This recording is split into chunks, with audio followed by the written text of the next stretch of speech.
अच्छे बनने का मतलब ये बिल्कुल मत समझना कि तुमने शस्त्र चलाना छोड़ दिया। अच्छे बनो,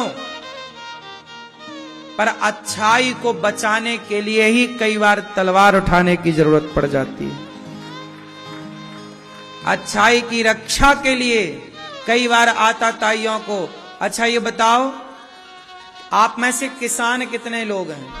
किसानी कौन करता है? किसान हो, जब खेत में फसल बोते हो तो कचरा उगता है कि नहीं? तो किसान क्या करता है? उस कचरे को नींदता है, मीन्स उखाड़ फेंकता है। क्या कर रहे हो? निदाई कर रहे हैं। मतलब कचरे को, सारे कचरे को खेत से उखाड़ना पड़ता है। यदि कचरा नहीं उखाड़ो तो फसल को वो मार देता है कचरा। ना फसल को धूप मिल पाती है, ना प्रॉपर उसे खाद मिल पाती है, सारा वो शोषण कर लेता है।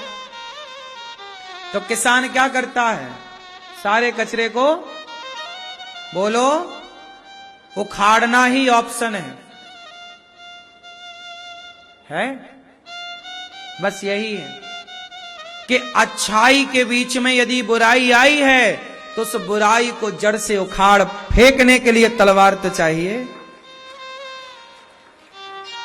हम अच्छाई की राह पर चल रहे हैं, पर हमारे अच्छाई में हम सनातनियों को यदि तुम लड़ाने की कोशिश करोगे, आपस में भिड़ाने की कोशिश करोगे, तो ऐसे बुरे लोग जो समाज में जहर घोलने का काम करते हैं, ऐसों को तो उखाड़ फेंकना ही पड़ेगा।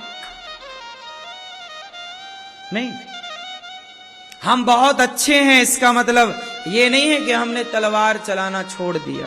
अर्जुन वनवास गए 13 साल के लिए, लेकिन वनवास गए, कुछ भले लेकर नहीं गए, पर अपना गांडीव लेकर के गए, नहीं लेके गए। धनुष बाण पेड़ पे भले रख दिया ना, नहीं रखा। पता था कि जंगल में भी जरूरत पड़ेगी। राम 14 साल के लिए गए वनवास, क्या लेके गए? बोलो, राम अच्छे थे कि बुरे थे? जोर से बोलो मेरी मां। राम जैसे अच्छे लोगों को भी धनुष लेके चलना पड़ा कि नहीं? फिर अच्छे लोगों को ही धनुष लेके चलना पड़ता है, बुरे लोगों को जरूरत क्या है? दुर्गा माता अच्छी हैं कि बुरी हैं? तलवार लेके चलती हैं कि नहीं? आप बहुत अच्छे बनो सनातनियों, लेकिन अच्छे बनने का मतलब ये नहीं है कि तुम तलवार चलाना भूल जाओ। तलवार चलाना याद रखो, क्योंकि तुम्हारी अच्छाई को बचाने के लिए तलवार की कब जरूरत पड़ जाए, धनुष की कब जरूरत पड़ जाए। दुनिया गीता से समझे तो गीता से समझाओ, ना समझे तो गांडीव से समझाओ। क्यों जी, बात सही है? बोलो। अब आप कहो महाराज जी आज तो आजाद भारत है, आज के युग में ये सब की क्या जरूरत है तलवार की? हाँ, तुम्हारे घर में तलवार नहीं है, पर उन विधर्मियों के घर में 10-10 तलवारें हैं। सही है कि गलत है? तुम्हारे घर में सांप घुस आए तो डंडा नहीं मिलता, नहीं, लेकिन विधर्मियों के घर में रोज तलवारों में ताव दिया जा रहा है, धार लगाई जा रही है। इसलिए अच्छे बनो, अच्छे लोगों के लिए। बुरे लोगों के लिए बुरा बनना ही पड़ता है। आप अच्छे हैं, हम आपके साथ अच्छे हैं, पर बुरा है कोई, उसके लिए हम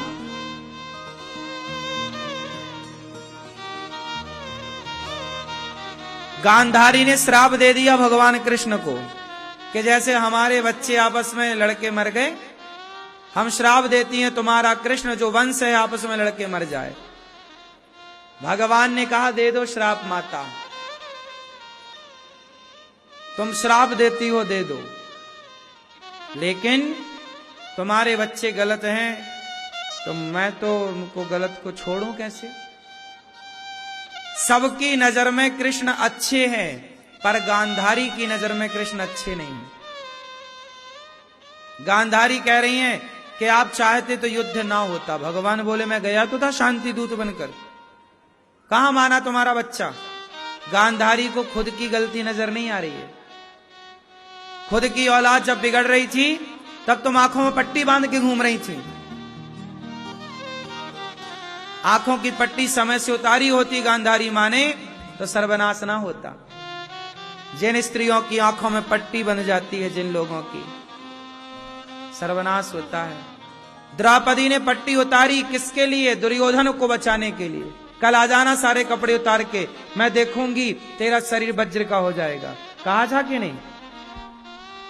क्यों भैया, कहा था। गांधारी ने पट्टी हटाई तो थी उस दुष्ट दुर्योधन के लिए जिसने द्रौपदी के कपड़े उतारे थे। यदि पट्टी हटाई गांधारी मां ने तो दुर्योधन को बचाने के लिए, काश द्रौपदी की लाज बचाने के लिए पट्टी हटाई होती तो आज ये दिन ही ना देखने पड़ते माता गांधारी को। कहां पट्टी हटाना है वो मायने रखता है। मां ने पट्टी हटाने में जरा देर लगा दी, हटाई तो सही, जरा देर कर दी। इसलिए कहता हूं समय से पट्टी हटा लेना, समय से काम कर लेना।